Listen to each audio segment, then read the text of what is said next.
anorexique mentale, Aurélie souffre de dysmorphophobie, un trouble psychologique qui l'empêche de se voir telle qu'elle est réellement. À cause de ce trouble, la jeune femme va au sport 7 jours sur 7 et fait à chaque fois 100 minutes d'elliptique stepper. Et comme souvent, elle cache le compteur de la machine. Quand on voit le compteur qui défile, c'est très long. Et des fois, on est fatigué. Là, aujourd'hui, ça va. Mais il y a un moment où je vais arriver fatiguée, il va falloir s'accrocher encore et encore. Au niveau du cœur, il est encore puissant, là. Mais j'ai déjà eu peur une fois. Il a déjà failli... Si Aurélie ne finit pas sa phrase, ce n'est pas parce qu'elle est essoufflée, mais parce que les mots peuvent parfois faire peur. Pour l'instant, j'ai pas de soucis, pour l'instant. Pour l'instant. Compte tenu de son assiduité à la salle de sport, Aurélie est connue comme le loup blanc. Angélique, la prof de fitness, reconnaît volontiers qu'elle n'est pas une cliente comme les autres. C'est vrai qu'elle reste très longtemps sur l'appareil, donc on a le temps de voir passer 3, 4, 5, 6 personnes et de voir Aurélie toujours sur son elliptique 1h30 après. Donc la machine lui dit stop, elle s'éteint toute seule parce que sinon je ne sais pas si elle s'arrêterait. Pendant ce temps-là, Micheline, la maman d'Aurélie, est venue rendre visite à Catherine, sa meilleure amie. Le dialogue avec sa fille n'est pas toujours facile et Micheline a besoin de se confier. Je pense que ça doit être très dur à gérer, en fait. Bah oui, bon, elle est malheureuse de son côté. Certainement, parce qu'elle ne sait plus comment s'en sortir. Et puis toi, parce que tu es démunie complètement. Ah oui, et puis là, tu vois, on en reparle, tout ça. Oui. Je suis pas bien. Dans ma tête, je suis pas bien. Le père d'Aurélie est décédé quand elle n'avait que 10 ans. Et Micheline se trouve bien seule face aux problèmes de sa fille. Le besoin d'évacuer, ça fait du bien. Mais le fait de garder tout pour toi, peut-être que c'est pas très bon non plus. Et c'est pour ça qu'en ce moment, je vais pas bien, parce que dans la tête, ça va pas. Inquiète pour sa fille, Micheline aimerait qu'elle se prenne en main. Justement, aujourd'hui, Aurélie a rendez-vous à Paris avec un psychiatre spécialiste des troubles du comportement alimentaire. Le docteur Apfeldorfer a accepté de la recevoir pour l'aider à comprendre son mal-être. Bonjour Aurélie. Bonjour, merci de me recevoir. Entrez.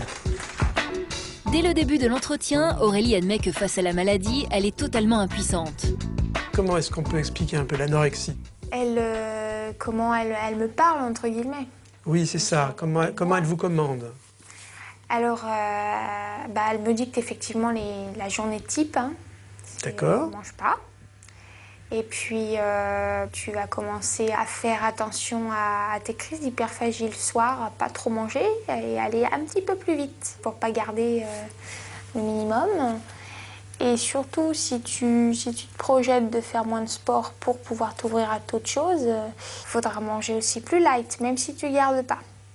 Donc c'est l'anorexie qui a le contrôle, en fait, de votre vie, finalement, de votre organisation, de votre emploi du temps, de tout, finalement. Je vais rentrer et je vais dormir pour pouvoir récupérer, pour pouvoir aller faire du sport et pour pouvoir perdre mes calories. D'accord, donc vous êtes un peu l'esclave du système, en fait. Pendant l'entretien, le psychiatre essaye de faire comprendre à Aurélie que sa maladie l'empêche de se consacrer à toute activité qui n'a pas pour but de la faire maigrir. C'est vrai que c'est pas satisfaisant et en même temps il y a une satisfaction. Mais il y a un côté performance, en fait. Surtout dans une époque où, finalement, tout le monde se bat pour être mince. Bon, vous êtes la championne. Ouais. Est-ce que vous auriez le sentiment que voilà, c'est une bonne réussite de votre existence? Est-ce que c'est épanouissant? Est-ce que vous pourriez en tirer toute la satisfaction? Ouais, à 33 kilos, je pense que j'aurais une satisfaction malsaine. Au fil de la consultation, Aurélie comprend qu'elle est en train de gâcher sa vie. Lorsqu'elle quitte le cabinet du médecin, elle est résolue à aller de l'avant. Ma vie, effectivement, je ne vais pas être une championne de la maigreur ou quoi que ce soit, c'est complètement stupide. Il faut que j'existe, exactement, c'est ce que m'avait dit une amie une fois, au travers d'autres choses plus intéressantes. Bon, tout ce que va faire Aurélie pour sortir de sa prison, finalement, de sa prison anorexique, et de se confronter au monde, de se confronter à son environnement, de se confronter aussi, finalement, à ses propres pensées, à ses propres émotions, va aller dans le bon sens. Remotivée par cet entretien avec le psychiatre, Aurélie est décidée à se confronter au monde. Elle aimerait organiser un événement autour de sa peinture.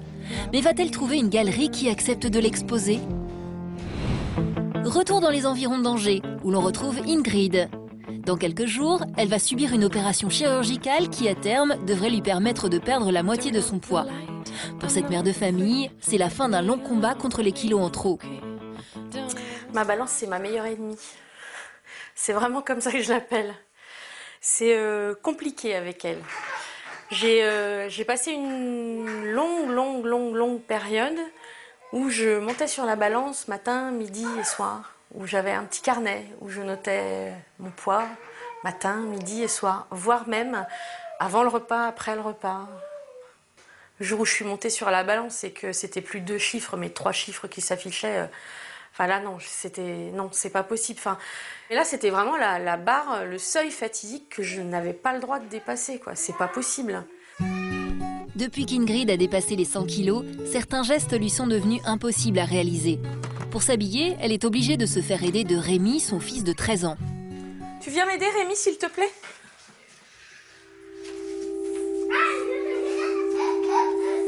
Il y a beaucoup de choses dégradantes dans l'obésité, mais alors ça c'est l'extrême, on va dire, quand même. Être obligé de demander à son fils de me filer une chose, enfin non, c'est plus concevable, quoi. J'ai pas le choix, alors voilà, je le fais, mais plus jamais, quoi, plus jamais. Enfin vraiment, voilà, non, plus jamais. Et pour se préparer à l'idée que tout va changer, Ingrid a décidé d'aller faire les boutiques. Mon rayon à moi, c'est au bout à gauche, les grandes tailles. Parce que pour le moment, tout ça, là, c'est inconnu au bataillon. Mais plus pour très longtemps, j'espère. Ces dernières années, la jeune femme est passée d'une taille 44 à 54. Son style vestimentaire a donc évolué, mais pas forcément comme elle l'aurait souhaité. Je m'habille pratiquement essentiellement en jean. Donc jean, t-shirt, enfin des choses longues, larges, qui peuvent bien cacher la misère. J'ai surtout envie de reporter des pantalons habillés, de reporter des petits chemisiers, enfin un truc qui ressemble à quelque chose, quoi. Pas le côté passe-partout, le jean, le t-shirt, quoi. Ressembler à quelque chose. Ingrid a tendance à essayer des vêtements qui lui plaisent, même si elle sait qu'ils ne la mettent pas en valeur. Ah, quoi, c'est... Puis là, on voit bien tout ça, quoi. Jean taille 54, quoi. Enfin, je veux dire... Enfin, comment j'ai pu en arriver là, quoi. C'est pas possible. C'est pas le vêtement que je vois au fond. C'est vraiment... C'est moi, c'est ce que je suis. Je vais pas dire « Ah, la jolie femme ». Non, je peux pas dire ça, c'est pas... Enfin... Je suis relativement lucide, quand même, par rapport à mon état. Difficile pour Ingrid de faire face à sa propre image. Elle se rend compte que le fond du problème, ce n'est pas le vêtement, mais bien son corps. Grâce à son opération, d'ici quelques mois, elle espère retrouver sa féminité. Ce genre de tenue, aujourd'hui, ça finira pas à la caisse. Parce que c'est la dernière fois que j'essaye ce genre de choses. Voilà. Après, la prochaine fois que je viens ici, c'est pour des vêtements normaux. Dans quelques instants, vous retrouverez Ingrid à l'aube de sa nouvelle vie. Mais à la veille de l'opération, elle va devoir affronter ce qu'elle redoute le plus, se séparer de ses enfants. Je vais être 5 jours sans eux, c'est... Enfin, c'est tout juste pas possible, quoi.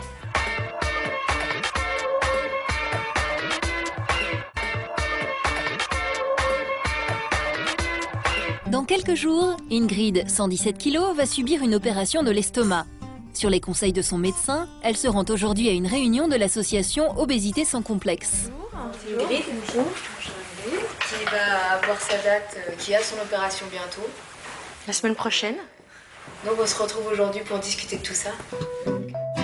Ce groupe de parole a pour but d'aider Ingrid à se préparer psychologiquement à l'opération qui va radicalement changer sa vie.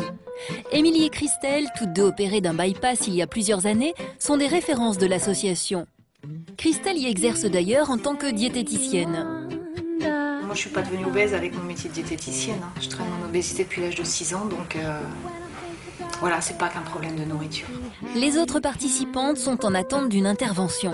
C'est le cas de Sandrine ainsi que de Laurence, 158 kg, qui devra patienter encore plusieurs mois avant d'être opérée. Pour arriver à faire ce parcours, parce que c'est un peu quand même le parcours du combattant, il faut un déclic. Personnellement, moi, c'est les 3 chiffres.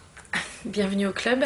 Moi, je suis tombée, j'ai failli écraser ma fille. Et c'est à ce moment-là que j'ai pris conscience de mon corps, j'ai failli lui faire mal, quoi. T'as pas envie d'appeler les pompiers parce que tu dis, mais de toute façon, ils n'arriveront pas à me relever. T'as mal dans ta chair parce que t'as failli écraser ta fille et que finalement, hein. Et puis tu la sens, l'entorse, mais personne ne la voit parce que t'es déjà tellement grosse que l'entorse, de toute façon,